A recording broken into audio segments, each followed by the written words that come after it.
Right. Uh, uh Final Fantasy 14 kind of had a little bit of that too. Right. Well, I mean, yeah, obviously, yeah, like, very infamously, the 1.0 it wasn't all that popular. It wasn't all great. A lot of the people in my chat, they loved the 1.0 though. Right. Like there are obviously things that some people were able to take away from it. Is that no, I really liked that thing. Right. And a lot of people in that, a lot of my mods say, oh, I hope they bring back this particular content that was in 1.0 is my favorite thing. Right. And I can't, and I can't help but be like, yeah, I really hope so too. Because I'd love to experience this thing that you loved. Right.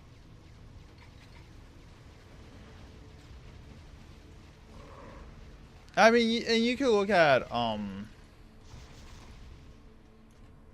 you can look at freaking A Realm Reborn, Final Fantasy 14, A Realm Reborn. Look back at it and go, that wasn't really that good.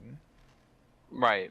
Overall, I mean, it was kind of an empty game, to be honest. Right. I mean, in end game wise, you had like two things you could do. You could raid or farm your relic. Right. Or get a house. grind a fort in a house.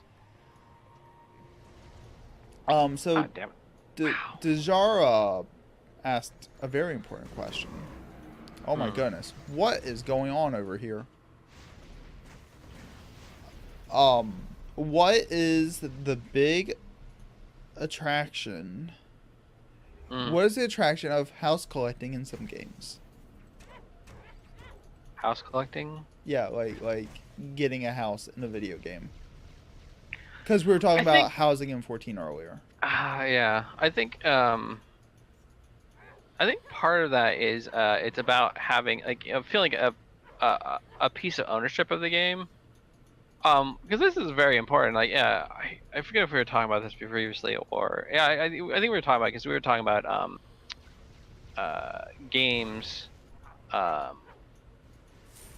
As we were talking about old school games and whatnot, and I was talking about how in Ultima Online, people had people kind of kept around their account for a long time because they had housing. Right. And the housing in Ultima Online was very explicitly limited. Was very explicitly limited, and it was something you could definitely kind of was for show where you had because all the housing was on the open world.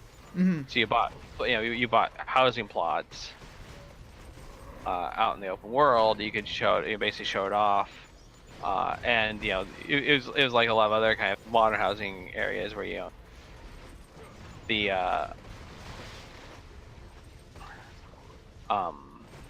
like larger plots were rare and whatnot.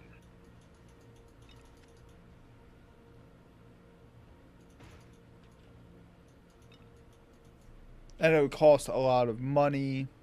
Right, and so and like if you didn't maintain your house, like it would be freed up. So there was a lot of people that literally just paid an Ultima Online subscription just to be able to log on and maintain their house, even though they weren't playing anymore. Even though it really gave them very little actual benefit. They felt like they had such an investment into the game through this house that they basically like for months or even years, in some cases, people would pay a subscription just to be able to log on and maintain a house, just to say I have this house. And like from a developer point of view, like that's kind of a mixed bag because Ouch. these things can hurt. It's kind of a mixed bag because sometimes you had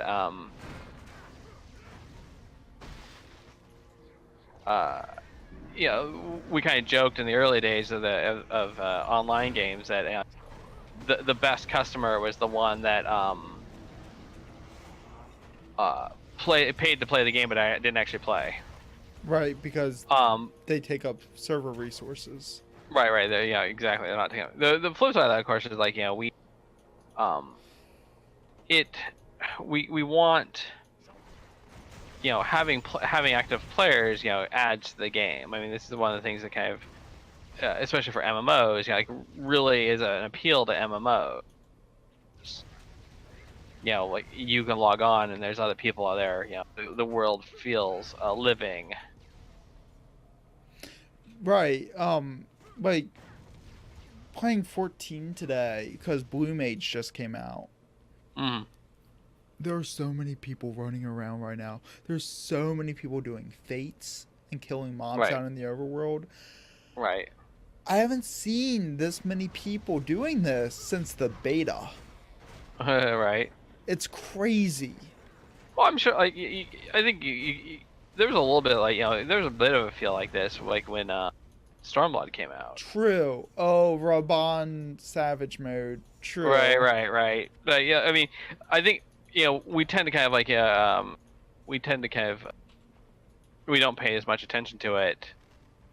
At an expansion because it's expected. Right, and like obviously sometimes there's bugs we have to kind of deal with. Right. Dejara points out some games have a single house like Wildstar, and some games have you collect houses like in Sweet Tour. Well, I mean, what's interesting is that you do have some people do have multiple houses, like like in Final Fantasy 14. You can't, it used to be quite possible to basically snatch up multiple houses. Yeah, on the server I play on, there's an entire ward of houses, a ward being one instance of possible house plots. There's an entire ward owned by one person. Right, because they just bought them all up on multiple accounts or whatever. Right. And to be fair, people point out, to be fair, that this was done before I remember people talking about this.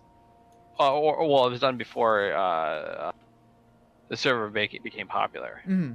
Like they did this when there was basically practically almost no one playing the game, playing that server. Yeah, when it was very low population. But then when Stormblood came out, or Stormblood, yeah, it was around Stormblood when Balmung filled up, and they started allowing preferred server migrations.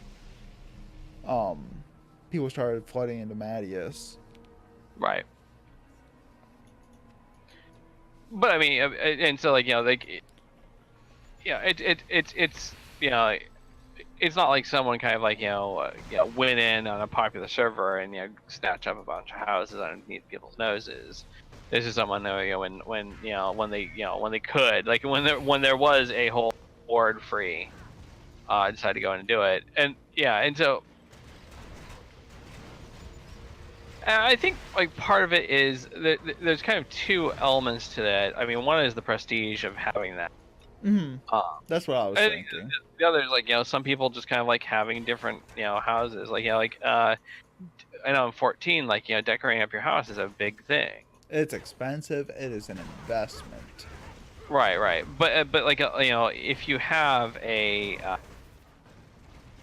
house, and say you decorate up your house all night, well, if you want to try something different, well, your two options are basically either to, rip out all the decoration you've done, which is not just the items, but also placement. Like Final Fantasy allows for very careful placement, so a lot of times you can build, very interesting things. You were talking to me about recently learning how to do the floating glitch. Mm-hmm. Like people will make, will make things float in order to Yeah, one of my friends gave me some interior decoration classes and how to do these different bugs and effect, which I don't even know if the floating bug's really a bug or just something that people figure out you could do, and the developers just like, eh. I mean, I would consider a bug because it's it's behavior that's not normally allowed. Right. Whether it's a harmful bug or not, like, I'd hesitate to really kind of say, oh, this is a harmful, this is a terrible harmful bug, and because people doing damage to the game to do this. I mean, as a developer, when it comes down to like, which bugs do you fix and which bugs do you not.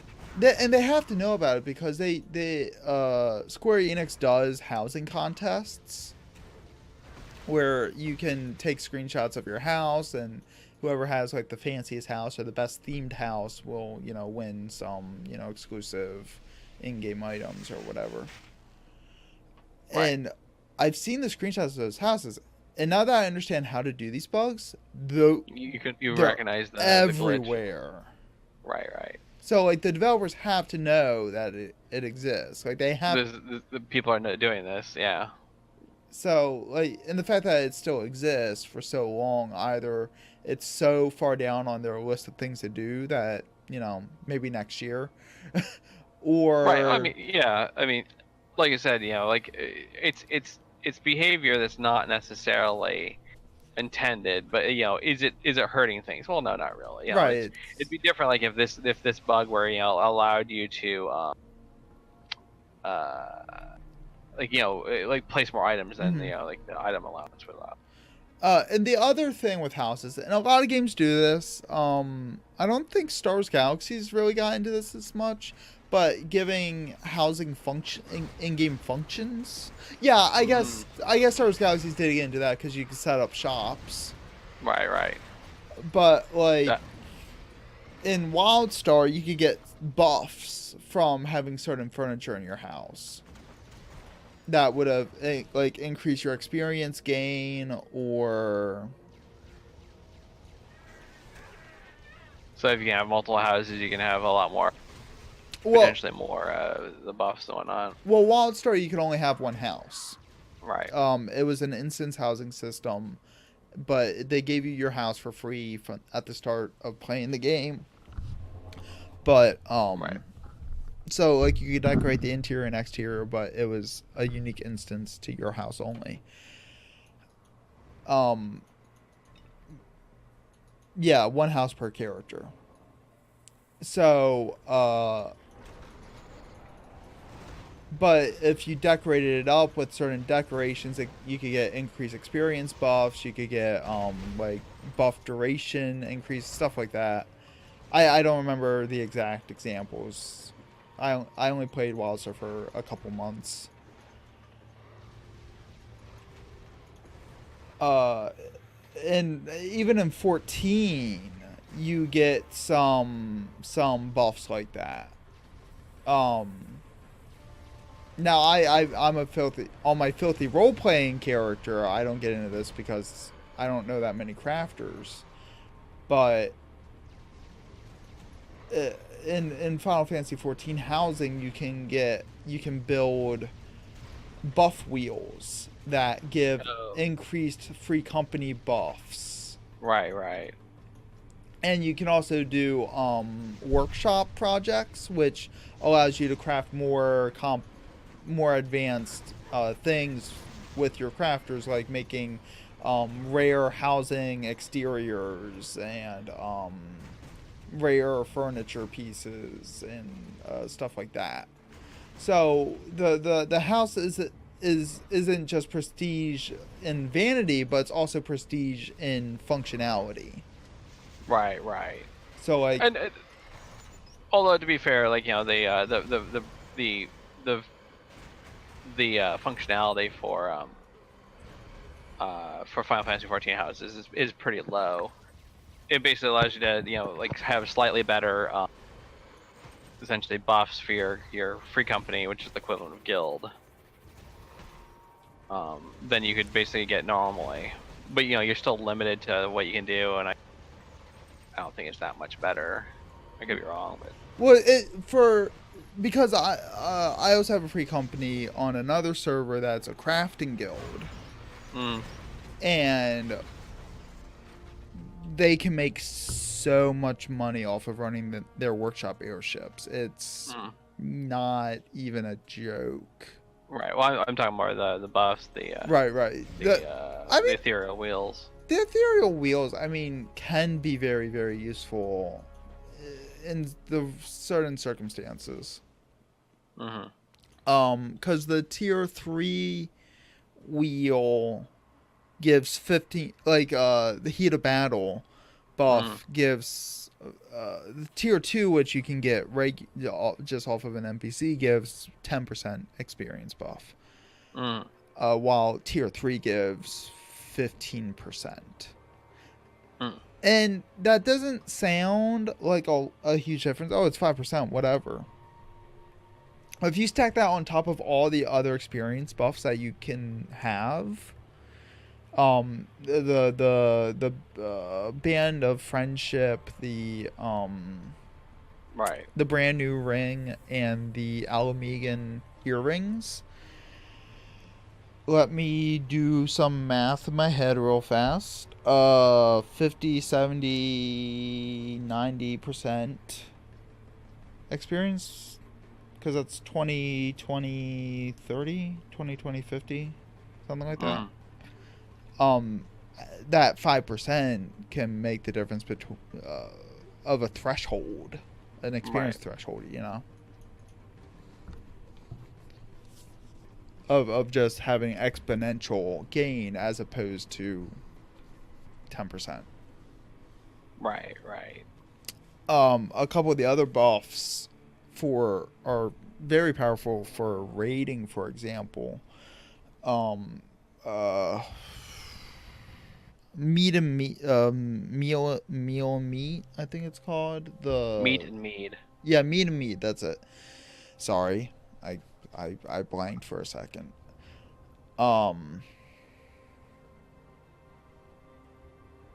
That's a food duration buff. And I can't remember what the difference is. I think it goes up to like 30 additional minutes or something like that. That can save you an extra 10,000 gil for raid night. So that adds up, because that can make it so that one use of food lasts you all raid night, as opposed to having to pop food every